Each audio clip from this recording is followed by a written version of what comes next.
kohviversiooni, jääkohvi ja kondentspiim.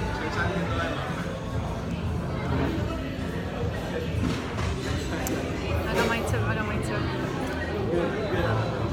Muudes enne, kui ma parki istuma jäin, siis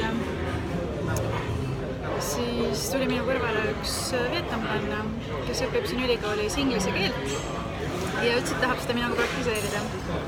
Et me peaaegu tund aega lobisesime elust siin ja elust Eestis.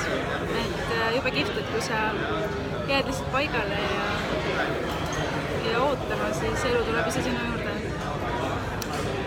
Ja pärast kohvi väike turu külas jälle. Ja siis ma lähen ikkagi vaatan seda ühte katedraali ka. Cheers!